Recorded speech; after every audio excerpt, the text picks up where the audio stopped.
Okay, so we need to fix this real quick before we lose too much coolant. All right. All right, so we've been working on the radiator and defroster, and we've got the defroster cleaned. It's right here. There's Aaron up there. Yeah. So now the test is one of our switches were not working for the defroster. As you see here, there are two blowers, blower left and blower right. So we put the voltmeter to it to check the amps, and it seems like they're both running at less than 20 amps, which this is on a 20 amp fuse. So we were thinking, okay, well, if one switch is broken, let's go ahead and use the switch that is working. So we ended up wiring both the motors together, and now is the moment of truth to see if this thing is gonna work. I just plugged the battery back up in the bus. Aaron's got the ignition set to accessory mode just so that the bus doesn't turn on right now because we haven't hooked it back up to the coolant system yet. But we're going to see if these turn on. Moment of truth. Ready? Okay, I'm gonna turn it on now. All right. Oh, it's making noise. All right, so it looks like the one that wasn't working blows harder than the one that is working, which tells me that this one that was working had been working for so long that that maybe the motor might be like not doing so well. Maybe it's not so great. But now we have both of them, and we'll be able to defrost the window once we have the radiator put back into this spot here, and it connected to these hoses right here, which go all the way to the back of the engine, which is what we were fixing with the leak. So hopefully all of the system is now a closed system and is fixed. So we shall see. In my humble opinion, I think that it's great that we fixed something that wasn't quite broken. It seemed broken. I think a lot of people would have given up on it, and I'm super pumped that Brian took the time to put it back together and make it work. So we might get a few more years out of it, and then if it craps out, then we'll replace it. But we'll worry about that then, and in the meantime, we'll just upcycle it. So while Brian's been working on fixing the defroster, I've been removing 22 years of Arizona dirt off of this whole front area. I cleaned in behind all the wiring and around all the components and stuff. If you're gonna do that, just be mindful to be really careful, because if you unplug something, you don't know where it went, then you've unplugged something that you don't know where it went. So I was super careful. I would kind of like scrub away at it a little bit and then vacuum it. And then I would get a little rag and spray it with the stuff, and then I would just rub it over it. This is just a degreaser. I watered it way down. So I don't want to leave all that sudsy stuff on there. But yeah, it's looking pretty good. After messing around with my glasses and my hair, I cleaned off the door before I placed the seal on it. After I did that, I closed the door, measured the space where the foam would go, and then I stuck it on there. While she did that, I went ahead and measured out some rigid foam that was going to go in the walls right behind the defroster and in the front cab area, and then we stuck it on with the polyurethane caulking. We wouldn't have been able to reach that area had the defroster already been in there. It was pretty difficult to wiggle the defroster in because the new foam that we had put on top made very little clearance, which is great for a good seal. Once we got the defroster all wiggled into place, we had to attach the coolant lines with the hose clamps to the defroster. Oh yeah! Sorry, I couldn't help but laugh.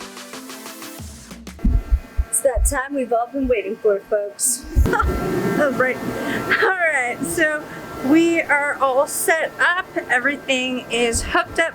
We've got the vent hooked up. We've got the heater or defroster set up. We're gonna put some coolant in this thing and make sure that our lines don't leak and that this gasket at the back doesn't explode. So we're All gonna the fill it up. things. All the things. So the moment of truth is actually really here right now. The actual moment of truth. A few days later, we're out here at the barn. Everything's dry. All of the goop seal, what's it called? Yeah, the minute gasket. Minute gasket seal is dry, and we're ready to test out these coolant lines, test out our front defroster and the rad at the back. We're gonna turn the bus on? We're gonna turn the bus on and we're gonna make sure that all of our new connections aren't leaking and that the defroster turns on when we hit the one switch, both blowers start. Cross your fingers for us. All right.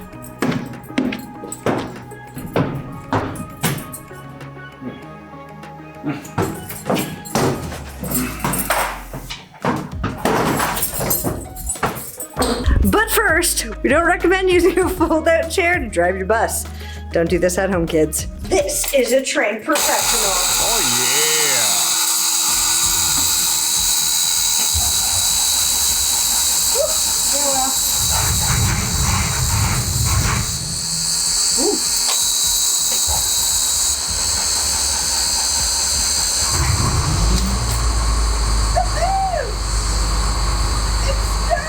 Right here. We're leaking.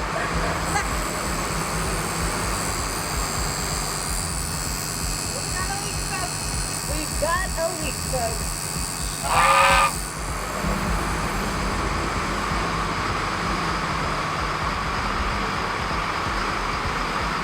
Let's see.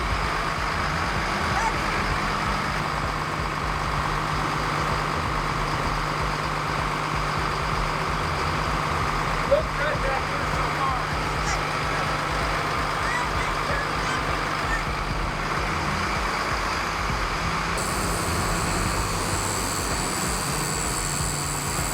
So it looks like Tighten up.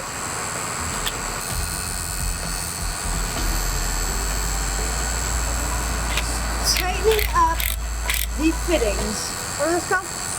hose clamps. A little tighten the rooney of the hose clamps. All right, so we might have to reinforce this one. Yeah, okay, cool. Put a gasket seal on it. Yeah, we'll put a gasket seal on that one and then clean it up and then redo it.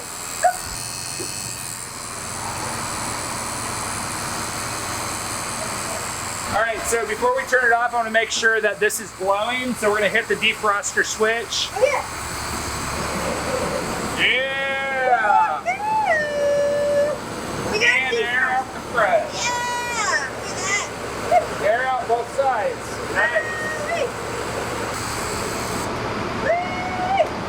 And that's blowing air. That is awesome.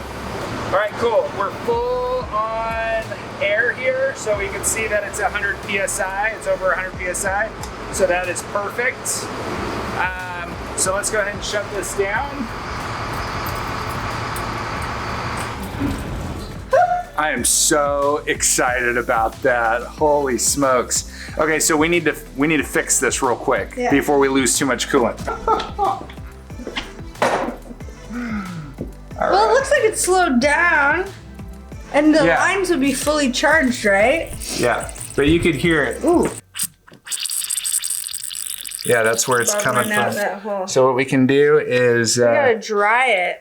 we're gonna lose a little bit of coolant whenever we pop this open. Okay, get So let me grab the bucket. See if you get on the back side of the clamp here, then you can get in between here and push Oh, with the screwdriver? Yeah, with a regular. So you just Oh, gotcha. Oh, there it goes. Oh, so this thing was just probably. You got it, folks. That's electrical tape. We're gonna snug up that fit with a little bit of electrical tape. Just make that diameter of that crooked copper pipe a little bit juicier.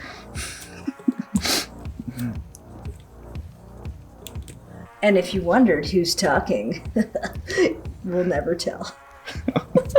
Yours truly. Yours truly. Meow meow. Meow, meow. No, folks, this isn't a New Balance commercial, if you were wondering. That's just a handsome guy wearing a warm top.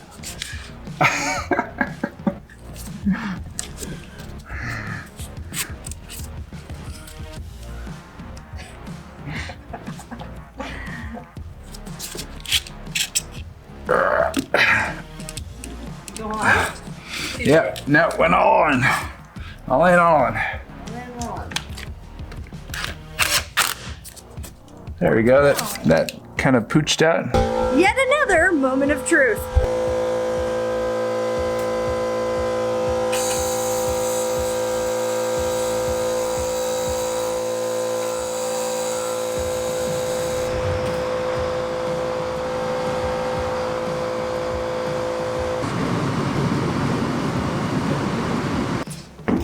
So what's the verdict? The verdict, we're putting it together again. However, it blows!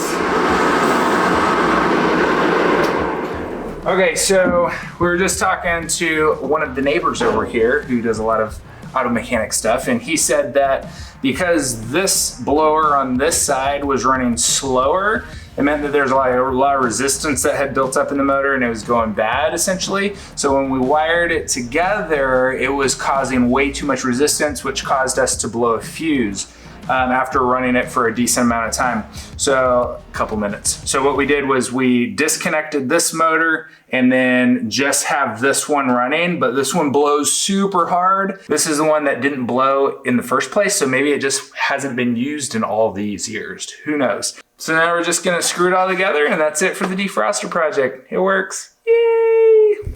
Hey, so this is gonna be funny. Whenever I go to do this, I'm gonna like go to the compartment and kind of look, and it's gonna be like, there's no seat, and I'm gonna look around, and then I'm gonna go grab the folding chair, and I'm gonna fold it down and sit in it. That'll be hilarious. Do you guys think that's funny? Let me see. Yeah.